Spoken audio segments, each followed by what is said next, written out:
నేను బండి సంజయ్ గారిని నేను ఈ దుబ్బాక నుంచి ఈరోజు వారికి సవాల్ విసురుతా ఉన్నా. మీరే డేట్ నిర్ణయించండి. ఏ డేట్ చెప్తారో చెప్పండి, ఏ టైం చెప్తారో చెప్పండి. బండి సంజయ్ గారు దుబ్బాక బస్టాండ్ కాడికి పోదాం, దుబ్బాక ప్రజల మధ్య మాట్లాడదాం.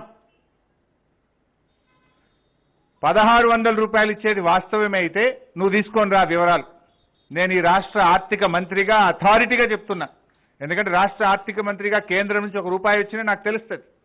పెట్టేటువంటి ఖర్చులో కూడా ప్రతి పైసా మాకు తెలిసేది జరుగుతుంది. నేను చెప్తున్నా 1600 కాదు కదా, 16 పైసలు కూడా ఇవ్వలే మీరు. బీడీలకు ఇచ్చే పెన్షన్లలో 1 పైసా కూడా లేదు నరేంద్ర మోడీ గారు ఇచ్చే ప్రభుత్వం నుంచి. రండి దుబ్బాక పాత బస్టాండ్ కాడికి పోదాం. 1600 ఇచ్చే వివరాలు, సాక్ష్యాలు, ఆధారాలు ఉంటే నువ్వు తీసుకొని రా, నేను కూడా వస్తా. ఒకవేళ 1600 రూపాయలు కేంద్ర ప్రభుత్వం ఇచ్చేది వాస్తవమే అయితే నేను అక్కడే ఆన్ ద స్పాట్ రాష్ట్ర ఆర్థిక మంత్రి పదవికి సిద్దిపేట ఎమ్మెల్యేకి నేను రాజీనామా చేస్తా.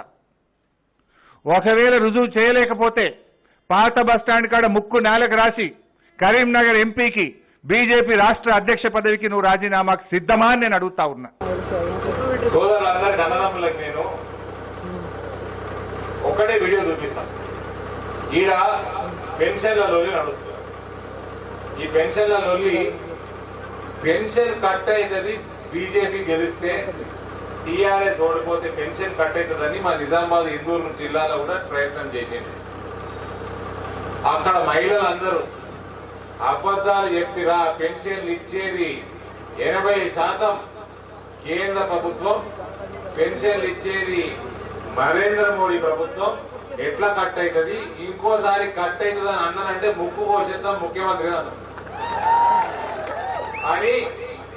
అలా అయిపోయినాక వీళ్ళు అనుడు బంద్ చేయలే, ఈయన దుబ్బాకలు మొదలుపెట్టి